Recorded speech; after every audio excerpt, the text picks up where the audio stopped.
Bitcoin, before it's computer code, before it's an asset, before it's an ETF, to me, it's moral code. Bitcoin is you shall not censor, you shall not inflate, you shall not confiscate, you shall not counterfeit, and you shall not steal. Hey everyone, I'm Jen Sanasi, and on this episode of CoinDesk Spotlight, I talked to Jack Mallers. He's the CEO of Strike, the host of the Jack Mallers Show, and now the CEO and co-founder of 21 Capital, a new kind of Bitcoin treasury company backed by SoftBank and Tether. Now, we cover a lot in the hour-long conversation that you're about to watch. And if you know Jack, you know that he doesn't hold back. This is not a conversation about price action or ETFs. This is about why he's building what he's building and what's at stake if we don't get it right. Some things that really stuck for me: Jack doesn't just believe in Bitcoin, he lives it. He told me he doesn't think in dollars, he thinks in Bitcoin. For him, it's not just an investment, it's a way to build a better future, and he's bringing that conviction to capital markets. Now, the second thing is that he told a pretty wild story about how SoftBank became involved. It went from sitting on a beach to $1 billion and what he calls the great SoftBank orange pilling. Here's a fun fact. When SoftBank said that they would invest $1 billion, he pretty much said, all right, we'll take that in Bitcoin. Finally, we got deep on what drives Jack. He's not just building companies, he's responding to what he sees as the perils of modern society: unchecked money printing, failing institutions, and the loss of individual sovereignty. For him, Bitcoin is the resistance movement. This interview made me think, and I hope it gets you thinking too, not just about Bitcoin, but about power, freedom, and what it means to build something that truly matters. 9 years ago, he was introducing the 21 Bitcoin computer at a blockchain meetup in Chicago. This year, at 31 years old, he introduced 21 Capital to the world.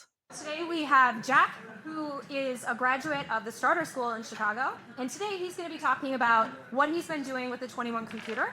And also, I want you to know that he is looking for some paid work. So a bit about me, I love chess. I play basketball. I've been coding for 2 years and some change. And then the reason I'm here, I'm obsessed, passionate, bullish, and an investor in Bitcoin.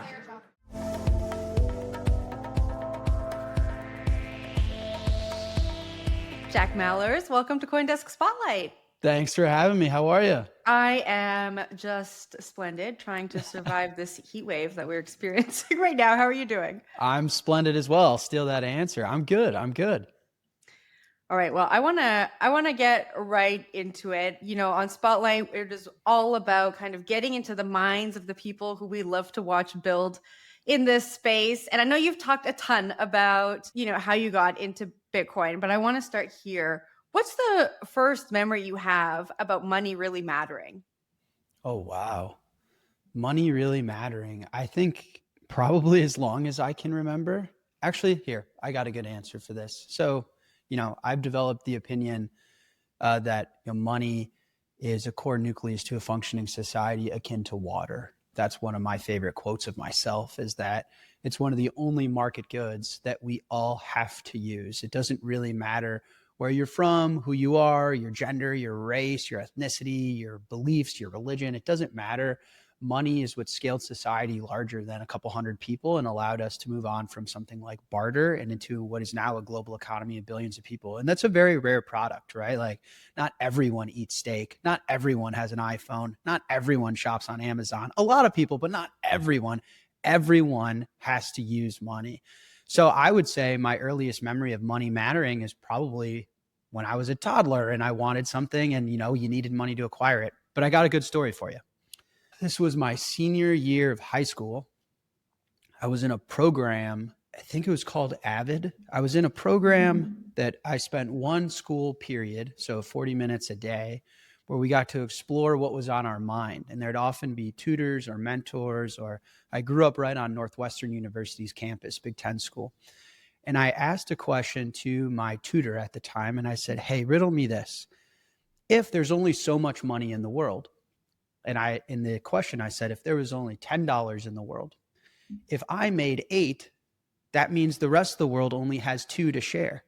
So doesn't that mean that for every rich person, there's a poor person, and that markets are hyper competitive in this way, and that a fixed supply does determine a lot of the economy and what's available and what people can provide to others. And the answer I got was super confusing as a 17-year-old. The answer was, well, the economy is actually not that simple because it depends on how much money they're printing and what the interest rates were. And that was the first time I went home to my dad, who was a lifetime trader. And I was like, wait, none of this is making any sense to me. I thought, there's only so much money. What do you mean someone can just make money out of thin air and allocate it to certain people and not others? I thought it had to have been pretty straightforward. There's a marketplace for people to want to achieve $10 worth of wealth, and we compete over that by providing value to each other. And if someone's better at providing value to those around them than someone else, then they in turn have more money, which is resources. Money is really just, how much does society owe you for the value you've given it? And it kind of broke my brain a little bit. And I would say maybe a year later, my dad introduced me to Bitcoin. So that will be my story of when money really, I guess you asked mattered, but where I really became curious and started to question how it worked. I want to dig a little bit deeper into your dad introducing you to Bitcoin in just a second, but just talking about that story from high school and reflecting on that answer you received when you asked that question, does it frustrate you today? Of course. I actually just gave a keynote in Prague titled "The Cost of Our Inheritance," because, as a kid, and this keynote will be public, so this is maybe overly personal, but I've already broken that barrier. I went through a really bad divorce, and I had a lot of trouble as a kid with anxiety, depression, and watching my family kind of separate. What you grow up to learn is that the divorce rate's 50%. And what you grow up to learn is everyone around you is in debt. Everyone around you is taking $200,000 worth of debt to get an education, and then needs debt to get a car, and then needs debt to get a house, and needs debt to buy their groceries in the form of a credit card. You realize the depression rates are really high. That you realize accidental overdose or suicide is really high. And so what you realize for our generation is we are paying the cost of a lot of poor monetary policy and decisions that were made sometimes before we were born. And so my keynote was about the fact that the cost of our inheritance, as I'm a millennial, and I'm a millennial by like 12 months. And so representative of the younger generation, I think we grow up feeling bad about ourselves. We grow up sick, like our food is off compared to prior generations. There's a lot of metabolic disease. When you realize that it's so deeply correlated to the money and that you haven't really been raised with the truth, and that decisions have been made against your best interest.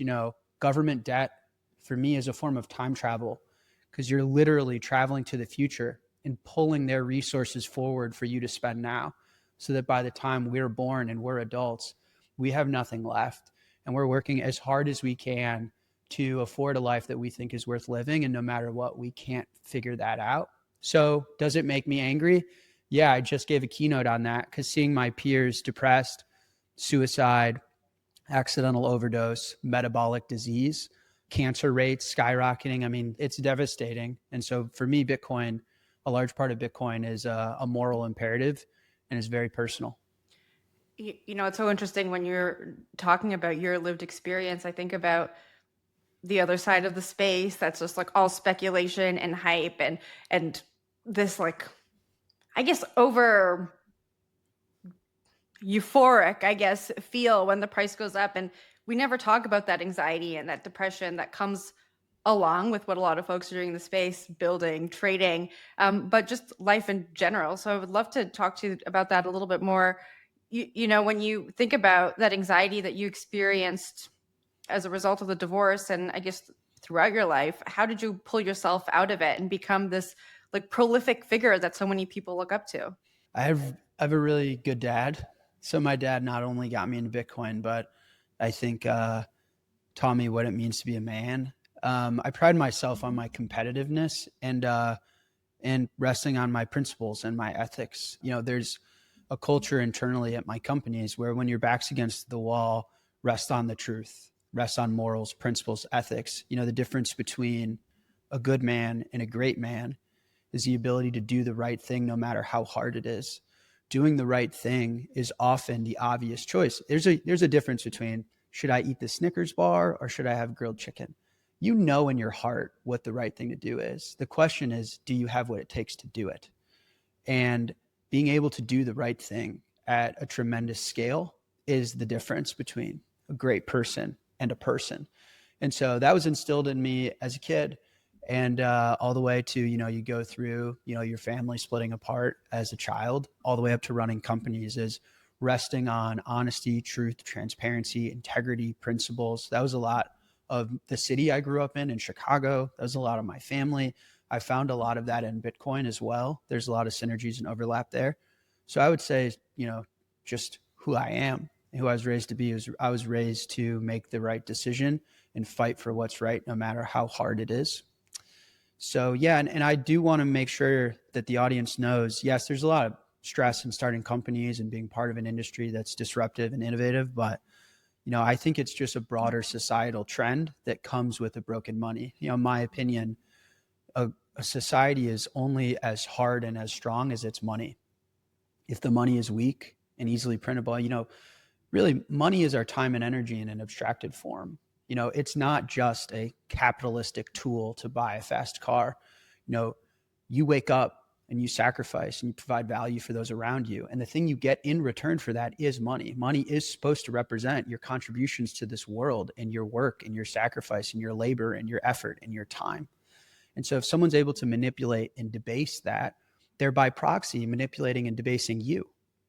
They're saying you get less eggs, you get less groceries, you get less vacation, you get less housing, you get less time on this planet. It's the most detrimental thing you can do to society. And so whether you're in Bitcoin or not, I think my generation and the world at large, you're seeing an increase since 1971, increase in metabolic disease. Since 1971, increase in divorce rate. Since 1971, increase in suicide. Since 1971, increase in accidental overdose. And so these decisions that we've made as a country, specifically in the United States, to become the world reserve currency and print so much money and take on so much debt, it has a direct effect on our food supply, which makes us unhealthy and sick, has a direct effect on our mental state, has a direct effect on all of these things that matter. So this is not a Bitcoin cryptocurrency founder specific thing. This is a societal issue that I think we can have small wins at the margins, go to more therapy, take this pill. But I think if we really want to solve the problem at scale, it's going back to a better monetary system, in my opinion. Well, Jack, let's talk about that. I think a lot of people hear these symptoms of a weak monetary system that you've just outlined, and they just feel helpless, right? We go back to that feeling of depression. And of course, there are alternatives that we're going to talk about in just a moment. But what do you say to folks who are listening and feel like, wow, everything you've just said is my reality, and I feel hopeless? Like this, I don't have the option to explore alternative financial systems right now. I just have my head above water. My ending message in the keynote in Prague. So the beginning of the keynote was very raw, very emotional, and very sad, because you go through the data and you realize society has been degrading as our debt has been growing, as we've printed more money, and there seems to be a mathematical correlation there. But to end the keynote, my message was, Bitcoin, before it's computer code, before it's an asset, before it's an ETF, to me, it's moral code. Bitcoin is you shall not censor. You shall not inflate. You shall not confiscate. You shall not counterfeit, and you shall not steal. And it uses this idea of the law of large numbers, both in the sense that the more that all of us buy into a world that is moral, that is ethical, that is principled, and that has the type of moral code that we all want to be a part of. So the Bitcoin network with one person on it is far less valuable than the Bitcoin network with 1 million people on it. So it uses that sense of law of large numbers, but it also uses the literal cryptographic sense that there's no amount of war that can solve a math problem. And so the reason that Bitcoin is so resilient to government, to nation states, to militaries is because it uses really, really big numbers. And it uses this innovation called cryptography to protect from any form of violence or authoritarian oversight and overstep, right? And so my message to my generation is that just be a part of it. Join this moral code, which is basically saying, I'm going to take my time, my energy, my effort, my labor, and put it into this place where you can't steal from me, you can't counterfeit me, you can't confiscate me, you can't censor me. And even if it's just, I don't own any dollars and I'm this, all in guy, but, just giving a little bit of your time, your attention, your awareness to this alternate universe that we've engineered to solve these problems. For me, the story of humanity is engineering a better world. There was the humans that were in the wilderness, in the cold, in the rain, and they somehow invented fire. And then there are the humans that were in hunter-gatherer, that was life or death. It was kill or be killed, and they invented the spear, right? And then we went on to invent the printing press and electricity and the computer and the internet. And to me, Bitcoin is the latest evolution of engineering a better world, where this tool builder species is finding a way to take a really immoral monetary system that's robbing from the future, robbing from the youth, robbing from those not even born yet, and using math to implement and cement and defend morality. So that's my message to my generation, is if you resonate with this and you feel this, think of Bitcoin not as a bunch of Miami club hedge fund bros. Think of it as ethical moral code that we're all working on to create a place in this world where we can safely exist. That's how I think of Bitcoin before I talk about its compound annual growth rate or any of my products, which those are important and great too, don't get me wrong. But first and foremost, I exist in the Bitcoin network with my time, my energy. I work and get paid in Bitcoin because it respects me back. And the other system, it doesn't. And, in large part, ruined my family and has ruined my generation. When your dad introduced you to Bitcoin back in 2013, is this how he explained it to you? What was what convinced you in 2013 when you were 18 years old that this was the path you needed to explore? No, he definitely was not. It wasn't a philosophical conversation. What's funny is I grew up with an iPhone. I grew up on the internet. And so the way Bitcoin was explained to me, in very oversimplified terms was, hey, there's this technology that does money better. That was pretty much it. And it made all the sense in the world to me. That's why I'm very, Bitcoin's always been this bottoms up movement, whether it's these small companies that are, becoming treasury companies like a MicroStrategy, or whether it's, the small nations like El Salvador that are becoming big nations. I do think it's, a lot of the younger generation, we understand it like very natively. It's like, cool. It makes all the sense in the world that this old gray-haired guy that comes on my TV every so now and then isn't as good at money as like some app someone built. That makes a ton of sense. So that's kind of how it was explained to me at the time. But it didn't really click for me until I came home from a coding boot camp, and Andreas Antonopoulos was in my living room. For those that don't know, Andreas to me is like one of the greatest to ever do it in Bitcoin. Such an early pioneer in making the technology resonate at the type of ambitious scale that it was meant to. And so it took me, I would say, maybe 6 months or so to really grapple with the fact that my dad wasn't just obsessed with some money app, and that it was much bigger than that. It was great. I mean, how would you explain Bitcoin to an 18-year-old in 2013? It was simple, but as the audience can probably tell, my relationship with my dad is everything. So I trust him, and I was just dropping out of college as well. So it was in a very vulnerable spot, and he was kind of, in more or less words, like, follow me. I mean, it sounds like you have an incredible father who has kind of helped you on this journey. And so that's just really great to hear. And I ask you about this philosophical notion back in 2013, because I've heard you talk about, the conversations that happened in your living room way back then. And I would love to just get more of an idea of like the debates that were happening and those early conversations that you were overhearing people like Andreas have with your parents in your living room. Yeah, I think Bitcoin, if anything else, is an education vehicle, because it really forces you to question almost everything that you think you know. If you have this, what's seemingly immovable object that keeps getting closer and keeps getting bigger, if you close your eyes and picture Bitcoin as this like tiny little freckle that keeps growing and getting closer, and you're like, man, what is this thing? And if this is how money works, well, then it makes me question everything I went to university and learned. Or, if this is how, for me, diet, everything I've ever thought of, I've questioned. So the early conversations with Andreas were like the beginnings of what has continued to snowball, which is, wait, money in Argentina is different than in America? And I know I sound like an idiot now as a 31-year-old, but now when I was 18, I didn't know. I had no idea that they had gone through hyperinflation. Hyperinflation, what is that?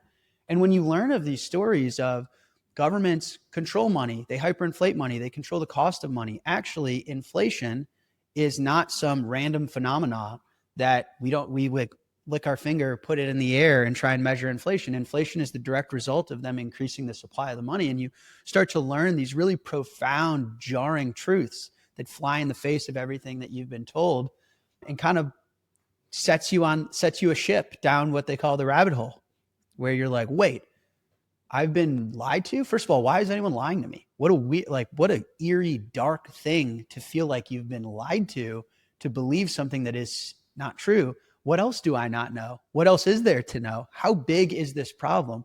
How was money created? What is it? Did we invent it?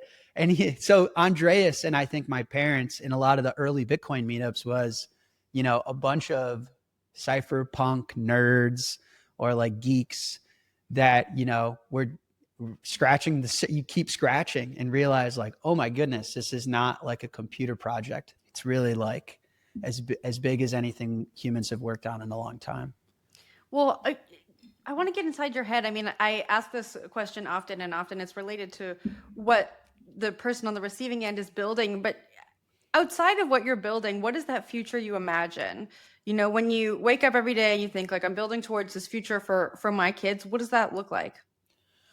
I think it's just a hard money society. I very fundamentally believe in free markets and in hard money. I do think that, money as a technology, just revisiting that idea, an airplane is technology, for example. And there's a such thing as a good airplane and a bad airplane. If you were to get on, rubber band airplane and try and fly to Europe, you'd die and you'd crash. It'd be a bad way to travel. And if you were to get on a Boeing, hopefully you get there safely, right? And so there's a such thing as a good money and a bad money. And what that means for society, it's just like a technology: good car, good plane, bad plane, good money, bad money. And we actually have very good understanding of what makes a good money and what doesn't. It should be fixed in supply. It should be extremely divisible. It should be easy to transport. It should be easy to store. It should be easy to verify. Like, we know these things. And so, my vision for society is restoring good money to the world, which to me will enable the most, true and free market, where I don't think humans need a lot of central interference, if any at all. I don't think we need people to tell us what we should be eating, what we should be taking, what we should be doing, how we should be exchanging our time and energy. So I think, less government intervention, less central party intervention, more hard money will leave humans to experimenting amongst each other in a friction-free way. And I think that will have a restoration of, prosperity, in my opinion. There's that. And I also think self-responsibility is one of the only ways to restore harmony to society. And I think Bitcoin brings that as well. So I'm excited for humans to be once again responsible for their diet, for how they store and persist their wealth, for the decisions they make. Because, I think we've also been so, how do I say, like, conditioned to think volatility is bad, to think owning your own money is bad. People say, I can't get into Bitcoin. I don't want to own my own stuff. It's like, hear yourself for a second. It's your stuff. Of course you want to own it. Of course you want to be the decider of what goes in your body. I think we need to restore, self-responsibility again. So I picture a world where, humans drive, their own decisions, and the money is hard and the markets are free. That's kind of the world I'm working towards. And I see Bitcoin as the best vehicle to achieve that. Well, talk to me about this. So hard money is Bitcoin. Is there a place for gold in this future that you're building towards? And what happens to the US dollar? Does it just slowly rot away? Does it snap? Talk to me about how we get there. Well, it's a good question. I think first and foremost, a government forgiving the ability to print money seems like a tall ask.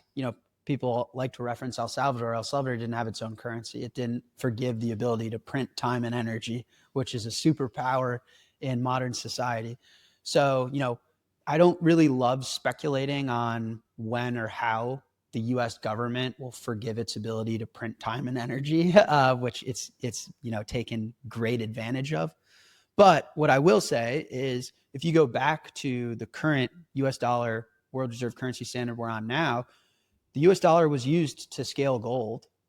The dollar used to be backed by gold. It was a gold note.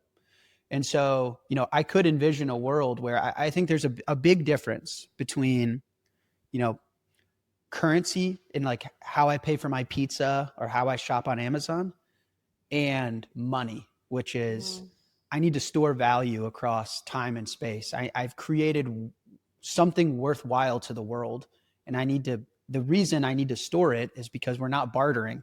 I need to be able to not record this podcast and then walk into Whole Foods and say, hey, I recorded a podcast for CoinDesk. I'll take 2 ribeyes. I'm like, I don't give a fuck about your podcast with CoinDesk. I don't even know what you're talking about.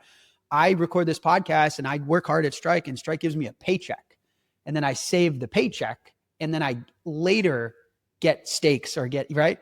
So I think the world will increasingly find the money that is best at storing their time, their energy, their hard work, right? And we've seen the dollar US Treasuries, it's going down. The dollar is now less than 50% of central bank balances. Gold is now over 20%. So no matter what anyone says, the world will always find the hardest money to store their time, their energy, their effort, their labor. And how we pay for things, I think it's not that interesting of an issue. And I wouldn't be surprised if at some future state, whether it's within Trump's administration or at a later date, where the dollar is again backed by Bitcoin and gold. Like if they come out, if gold goes up, continues to go up, and Bitcoin continues to go up, is Trump going to say, hey, we're expunging the debt, all of your dollars are actually redeemable for a hard asset again? I think we'll get back to some version of that reality. But I do like to divorce the two, and that like, I'm not going to speculate on when I'm not going to be paying for my pizza in dollars. It's not interesting, and it doesn't actually matter. What matters is there's like $400 to $500 trillion worth of wealth that humans are looking to bring with them tomorrow. And they're using art, real estate, equities, treasuries, currencies to do that. And I think, Bitcoin is the best at that. And that's my focus. And if people want to pay for their pizza in dollars, whatever, who cares? Do you ever, I guess this is something I think about a lot, when we think about building this alternative financial system, one that solves a lot of the problems that we've discussed already so far on the show, do you worry that like the same power dynamics, the same gatekeeping, the same inequality could creep back in various different ways? Because at the end of the day, we're all still the same people trying to solve these same problems that we've been trying to solve forever. No, believe it or not, I don't fear that. I think, one of the most important properties of being human is the self-interested nature that we're all born with. It's a form of Darwinism, is that, by being alive, my main responsibility is myself. It is taking care of myself, ensuring that I continue to exist and find a way to, reproduce and have a family. If I was being, super scientific about it, a human's job is to be born, be self-efficient enough to reproduce and create more of me before I die. And that's how the population grows. And, if you were to chart humanity's growth, that's what it's all about. And so I think the strongest property we all have is that self-interested piece. If we didn't have an innate desire to act in our self-interest, we'd be extinct. We'd be long gone as a species. I mean, you and I wouldn't be having this conversation. So given that that's an innate property of being human, humans will act in their own self-interest for as long as the system allows them to. And so for me, the goal of engineering a better world is, engineering the foundations and systems that we can coexist in that allow natural human nature, but protect, the natural rights that we all want to be born into, like inability to censor me, confiscate me, inflate me, steal from me. And so for me, Bitcoin is an engineered system designed to protect humans from the worst versions of themselves. And fiat is not. And so I don't fear it whatsoever. And, every single year that goes on, I think people become more in awe of what Satoshi created, because it really is a system that prevents humans from violating the very rights that they themselves want to be born with. And I don't fear it whatsoever, as long as we've built Bitcoin the right way and it is able to achieve what it's designed to.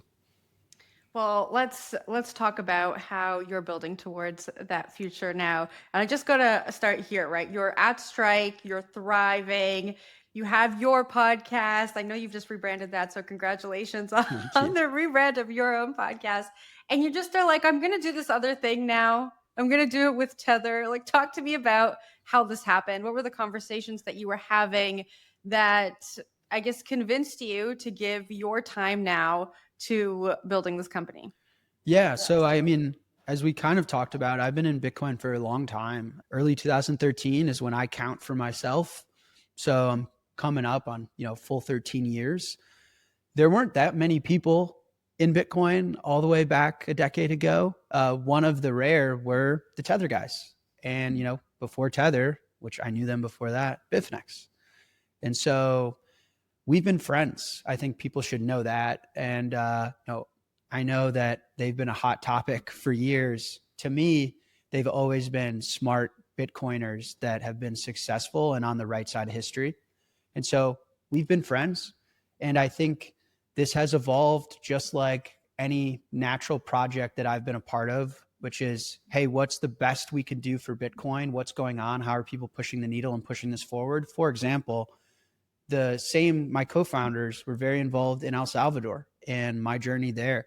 And since El Salvador has made Bitcoin legal tender and invited companies to come build there, Tether is the biggest, most involved company in the country by far. So we've overlapped on similar projects, whether it's open source Bitcoin development, El Salvador, just ways that we can push the world in what we believe is the right direction. And so 21 is kind of the latest iteration of that, where, it's really like a Telegram group chat, but imagine a proverbial campfire, right? Where friends just talk about nonsense. Sometimes it's gossip, sometimes it's jokes, sometimes it's real ideas. And I would say we were so inspired by Saylor and MicroStrategy. And as Bitcoiners, one of the rare properties of this project that is Bitcoin is that we're all on the same team. And I think Bitcoin inspires the most creative thinking in the world because it's the freest market. Anyone can have an idea and anyone can test that idea in the market, and virtually no one can get in your way, which is super rare contrasted against other things.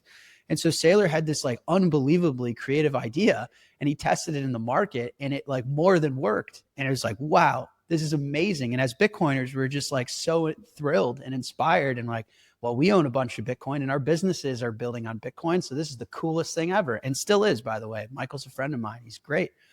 And I think maybe as the industry, meaning institutional demand, appetite within the capital markets, as this evolved and progressed, us group of friends thought and sat around of like, well, surely there's going to be a vehicle that combines both, Bitcoin Treasury with a Bitcoin operating company.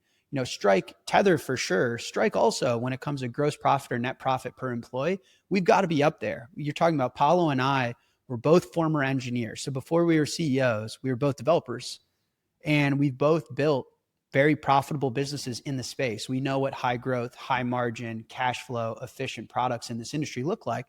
And we were watching the story evolve, and we're like, surely there's going to be, blue chip, credible Bitcoin treasury company, which just means you're capitalized on Bitcoin. You think in Bitcoin, you store your cash balance, your treasury in Bitcoin, but Bitcoin native, and has a vision that exceeds just, finding, debt instruments to buy Bitcoin. And that's not a slight on anyone. That was just, we figured the world would move that direction, of course. And it didn't. And we were surprised by that. And, at a certain point, we kind of started to challenge each other on like, should we do this? And, it's like, do you guys have the time? Well, do you have the time? What would it be called? How would we structure it? And we almost kind of manifested the company out of the desire of, we think this is the way we would want Bitcoin to be represented in the capital markets. And this is how we would want to participate in Bitcoin in the capital markets. And it came to a point of, if no one is going to build it, why not us? And then it went from, wait a second, maybe we're the best in the world at putting this together. Who better than us? And that was when, they're like, we have to do it. So that's a very, very transparent, truthful story, is friends that realized they should be the change they wanted to see in the world. Well, you said that this was the best thing you could do for Bitcoin. I guess you mean have a Bitcoin treasury company that's also building on Bitcoin, have a truly Bitcoin representative company. Is that what you mean when you say that? Yeah. And I said, best thing we could do for Bitcoin in the capital markets. So I do want to be clear, people say, what about Bitcoin and cold storage? Like, yeah, at Strike, we offer buying Bitcoin with no fees and withdrawing to cold storage for free. So, Bitcoin's in the eye of the beholder, right? Its value is dependent on who's using it. And so I think Bitcoin, the best thing for Bitcoin is highly dependent on who's wanting to use it and what their circumstance is. But for the capital markets, for the US capital markets, what we think is a fascinating vehicle is something that's blue chip credible with startup upside. And so when you bring a vehicle with a Tether and a SoftBank and a leadership team led by myself, we think that's an institutional grade vehicle with billions of dollars already coming to market. I mean, before approval, we're already the third largest treasury in the world. We haven't even been allowed to get started, but we're coming with startup upside, a ton of technology, a ton of knowledge, a ton of existing partnerships and relationships that others would only dream of. So we feel like we're big enough to win and small enough to grow. And that's what we thought is a Bitcoin native business. We're not a business that's pivoting from a prior life. We're not a business that's rebranding. We're a business and founders that have been in this industry for a long time, have had all the success that we could have ever dreamed of, and want to bring that to the capital markets, because the capital markets are really eager about Bitcoin, and institutions, there's just been an explosion in demand given the macro backdrop, all that's been going on with the dollar, with fixed income, with the 60/40 portfolio. Bonds have never been worse. And so we want to be able to bring our version of Bitcoin to the capital markets, and we think it's going to really resonate. And SoftBank wasn't a founding partner. They've been an incredible partner, but it was the most validating piece of our story, to be honest, is almost right after we put this vehicle together, it was immediately validated by SoftBank. Is they're like, okay, perfect. This is that startup-esque upside vehicle that's blue chip credible and has serious size to take on institutional demand. So that story to me exemplifies and maybe foreshadows of who we're going to be in the capital markets. Well, I was going to ask you how SoftBank got involved. How did they get involved? I kid you not. We put this thing together pretty quick. I mean, a bunch of friends. It doesn't take long to spin up an entity, especially with AI and stuff nowadays. So we spin everything up. We were sitting on a beach. I came up with the name and the ticker and the branding. And I can go back in my notes, but I want to say we're talking weeks, not even a month later, we got a call from the SoftBank group and Masa and those guys that, they wanted to participate in Bitcoin and that they get it. I mean, to me, Bitcoin thesis from a high level is pretty simple. It's technology plus fiat liquidity. If you think technology is going to continue to make the world a better place and you think there's going to be more dollars tomorrow than there is today, Bitcoin is the best way to monetize that. It's the best way to be part of building a better future. And they got that. And they were trying to understand the best way for them to participate. And when they heard what we were trying to do with 21, which was exactly this, Bitcoin per share. So denominating the company's performance in Bitcoin, increasing Bitcoin exposure on a per share basis, and the startup upside, giving Jack and Paulo access to the capital markets, access to a big balance sheet in Bitcoin, and letting them build software with the existing networks and products and users that they already have, and bringing in this new entity. There's a lot of opportunity to provide value to the world on this sweeping trend that is Bitcoin. And it's a really appetizing opportunity for those in the capital markets or in the fixed income market to participate in Bitcoin's story. And so that was, like I said, weeks I'll never forget. They wanted to meet in New York. So here's a fun story for the listeners. And I met with them in New York. It was pretty much just me and my CFO. And then there's like 12 SoftBank team members. And there's like an analyst for every different version of the universe you can imagine. So smart, right? And we spent 4 hours with them. And that was the great SoftBank orange pilling. And that was really when we became amazing partners, and I got to know the team, and they bring so much to the table. I mean, they're one of the greatest technology investors of our time. And, I was able to sit and talk about Bitcoin and the vision and the culture and just where I thought the world was going. And that after that meeting, we were partners, and they were very much on board. So pretty cool. And again, it was just so validating because me and my co-founders, we thought that this was a good idea, but you don't act as a free market, proponent, you don't actually know until you let the market verify. But we thought, blue chip credibility where, you can't write $1 billion check to a company that's worth $100 million, right? So blue chip credible, billions of dollars backing it, but startup upside, some of the best operators in this space that know how this asset works and have contributed everywhere between the protocol to building cash flow businesses on top of it. We thought that'd be very appealing. And to have that validated in like 3.5 weeks by one of the greatest investors with the deepest pockets in the world it was very exciting for us as a founding group. 3.5 weeks is very quick, Jack. Yeah. I mean, don't get me wrong. There's, mutual friends. To be candid, when we decided, hey, we're going to be one of the largest Bitcoin holders in the world and enter the capital markets, that news was hard to keep secret. People talk. And so, I'm sure some mutual friend reached out, but it was an inbound from SoftBank that they wanted to be a part. But I think it's exciting. What more exciting industry than Bitcoin? So it's where everything is happening. It's the best performing thing you could have owned. So I don't know. It was surprising, but also not at the same time. And after that meeting, SoftBank put in $1 billion worth of Bitcoin? Yes. Well, it was funny. They wanted to put in $1 billion, and we said, well, we're a Bitcoin company, so we're taking your contribution in Bitcoin. I don't think in dollars, I think in Bitcoin. So at the time, $1 billion was 10,500 Bitcoins. And so they denominated their contribution in Bitcoin. I think, though, because the price, bounces around, their final check size was a little less than $1 billion, 900 million something. But yeah, call it round numbers $1 billion, but their technical contribution is 10,500 Bitcoin. Wow. I know you hear this a lot, but just for folks who are listening, who are thinking, the ethos of Bitcoin is really to be this decentralized financial system, an alternative to what exists with institutional participation and government participation. Is there a threat to the decentralization of Bitcoin? I know that anyone can participate in the system, and that is the beauty of it. But with so much of it being stockpiled into companies like 21 Capital, MicroStrategy, governments holding it, do you see a threat there? No, I don't, but it's a great question, and I totally resonate with why people would feel that way. There's a few reasons. One, the way Bitcoin's built, everyone should know, in the simplest way to explain it is the more Bitcoin you own does not give you more control or more influence over the system. Now, obviously, that's a simplified version. If you want to go do your own research and understand how that works that way and what the cryptography is behind that, I encourage you to do so. But if you're just casually listening to this on your commute to work and you want to understand, here's the very plain English. Doesn't matter how much Bitcoin you have the same rights as everybody else. Same rights as the guy that owns 0.1. Michael Saylor has the same rights. And that's the truth. So there's one is just technically it's very sound. I think the more nuanced point that's fascinating to me, a network like Gold.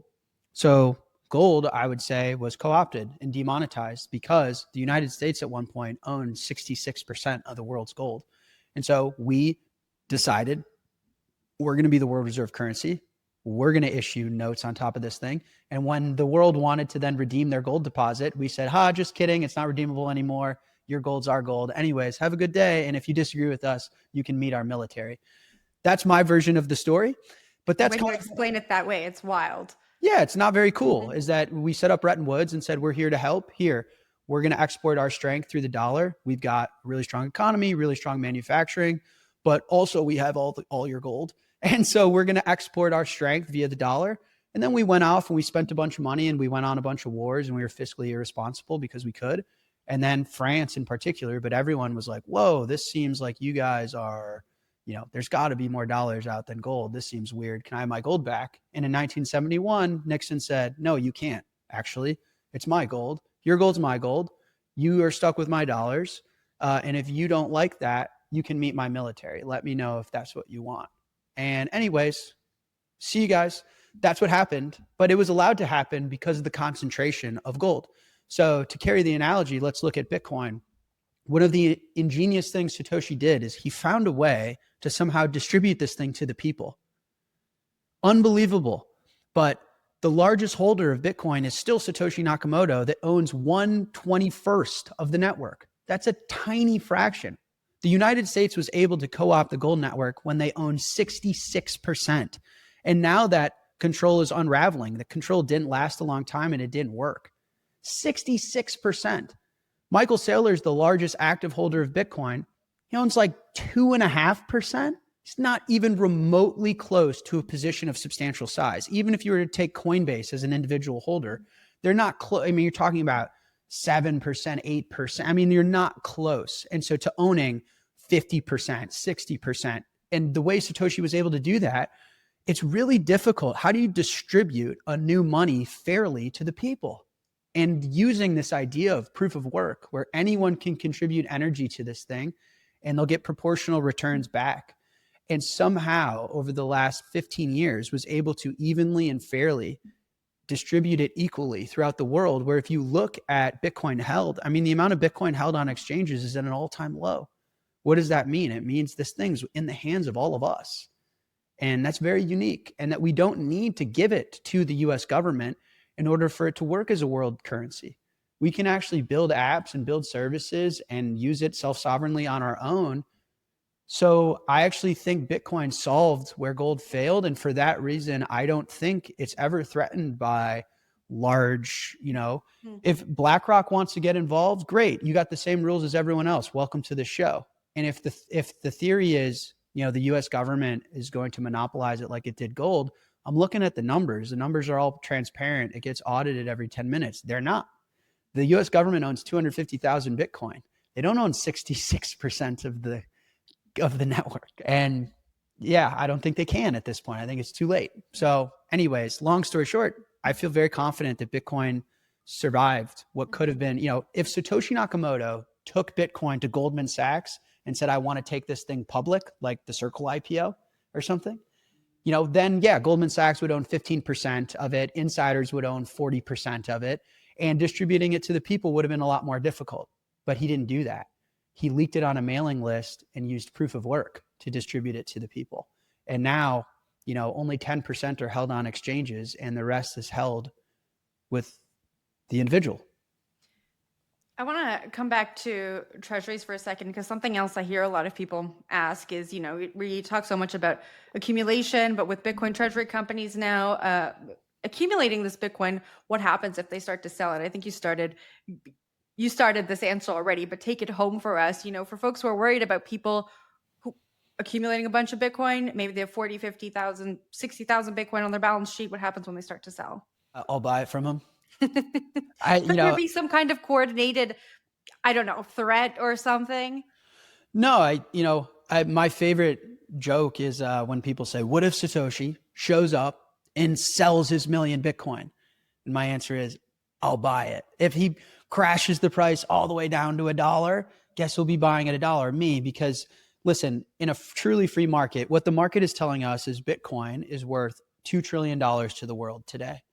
And just because someone has to force sell and puke a bunch of Bitcoin out in the market because they exceeded their means and was irresponsible financially doesn't make Bitcoin on net any, less valuable to the world. The way I think about Bitcoin is it's the hardest money mankind's ever conceived of, and it's worth something to planet Earth. And if someone has to sell it, unfortunately, I'll happily buy it. And so I never get emotional or defeated by price swings. To me, Bitcoin's either going to fail or it's going to be, the most valuable way to store wealth in human history. And the numbers between there aren't that interesting to me. So, if the price goes down a little bit because, someone over levered themselves, sorry for your loss, but happy for my gain.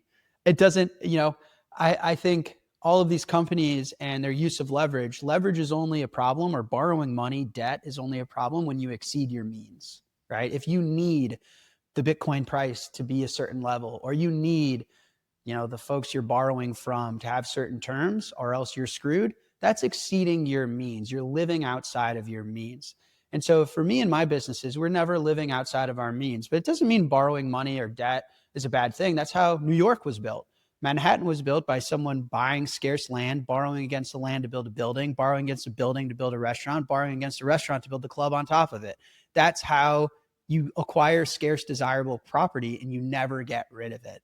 And so the idea that people are going to finance their way to accumulating the scarcest property known to man, totally reasonable. But if someone exceeds their means and has to puke out their Bitcoin into my lap, sorry for your loss, happy for my gain. What an image. What an image. I want to talk a little bit about longevity, right? We are hearing every day about new companies that are building a business strategy around Bitcoin treasuries. We talked about Michael Saylor, who you said you were inspired by, a friend of yours. Even though you are maybe a little bit competitive, you're still very good friends. And I think I've heard you talk. There's no bad blood there. No. Do you see a consolidation of Bitcoin treasury companies in the future? Is there a place for everyone to exist in their own lane? What does that look like to you? You know, if I'm being super honest, at 21, we feel so confident in ourselves that it's a little dilutive, in my opinion, right now, to be focused on what every other, person is thinking or doing. I think it's really difficult to replicate Tether, SoftBank, and the leadership team we have, the products and the technology we'll be able to bring to the market, and just the amount of muscle and size. Like I said, we haven't even been allowed to start. We already are coming to market with at least 42,000 coins. And so it's a little bit of a disservice. My message to the team internally is it's a disservice to our potential to kind of get distracted by, every other millionth of an idea. It's kind of like, Michael Jordan. It's like, have you ever considered all the other basketball moves everyone else is doing? Or have you tried the double between the legs? It's like, Michael Jordan knows how to score 50 points when he wants. And so Michael Jordan should just focus on being Michael Jordan. And that's kind of how we think about ourselves, hopefully not doesn't come off as egotistical, but confident. So my vision for the space is that, we're going to be a really appealing capital markets vehicle. And at the end of the day, businesses are valued on their ability to provide value. And I think businesses that aren't able to provide value won't be very valuable. So is there room for all sorts of companies to provide value on top of Bitcoin? Yeah, absolutely. What are their odds and what's the probability that, the recent ones that have been announced can achieve that? I don't know. I wish them the best. When you're in Bitcoin, we're all on the same team and we're all embarking on the same mission. And I think they'll be successful if they follow, the roadmap and the plan. But I have a very uninteresting answer on these topics because I'm just focused on 21, to be honest. I think it was an interesting answer. I wouldn't call it uninteresting. I think that's fair. We talked a little bit about your upbringing and the support you received from your dad. I think there are a lot of young engineers out there who are watching this, who are maybe wondering how someone at 31 years old was able to achieve this vision and have these two successful companies underneath him. What advice would you give those young people? To stay curious. You kind of grow up thinking that the world is a certain way and that, smart people or elected people or certain people hold certain positions or invented certain things. All of it's not true. Everything that you see around you was created by someone like no different than you. And that's the reality. And my guiding light has always been to stay curious, ask questions, remain passionate, and not conform or fall victim to, someone else's version of the world, right? Like you grow up and you're told the world is a certain way and works the way it does, for certain reasons. And that's their version of the world. And so if I were to conform to other people's version of the world, I would have graduated college and I'd be like an accountant. But I didn't. And I didn't because I was just too curious. And so who knows? Not to say that being an accountant is a bad life, but if you want a journey like mine, I would just encourage you to stay curious and, never accept anything unless it makes sense to you. And through that, you'll kind of iterate and find your way. That'd be my advice. And the last thing I'm going to ask you before we wrap this up, I don't like to ask it this way, but here we go. What do you want your legacy to be? I know I asked you how you're going to talk to your kids about money earlier on in the interview, but when you are at the end of your career, how do you want your kids and your grandkids to see you?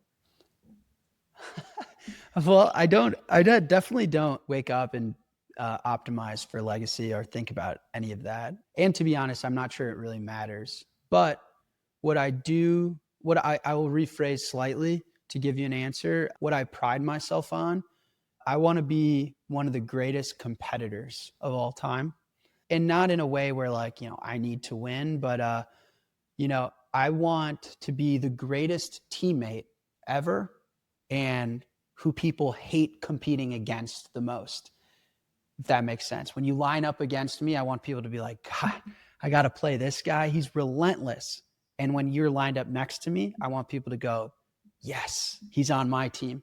And to me, that is just a ruthless competitor that is willing to stop at nothing to fight for what he believes is right. And that's how I want to be known as. And so, that's the type of high school basketball player I wanted to be, is if you had to line up against me in a drill, you're like, God, this guy's going to scratch and claw my shoulders. He's going to hip bump me. He's going to do anything. He's going to be ruthless to beat me in the drill. And if I'm on your team, you're like, thank God I got this guy. He's going to terrorize the other team. And that's kind of been my guiding principle through business and through life is I want to be the greatest teammate to the right side of history and the better side of humanity. And I want to be what I think to be malicious, evil intent from whether it's government or central banks. I want to be their worst enemy, and I want to be ruthless at it. And I want to die on that hill. That's how I want to be remembered, is just one of the greatest competitors for human good of all time. Do you still play basketball? Yeah, of course. Unfortunately, I'm 5'8", 150 pounds. So I always joke that if Satoshi made me 6'4", I wouldn't be working on Bitcoin. I'd be on the Bulls. So it's a joke I have with my dad. So I play, but I'm limited in my ability. Well, I think you make up for that in other places, Jack. I hope so. Jack, thanks so much for joining me. It's been such a pleasure chatting with you. Thanks for having me. Yeah.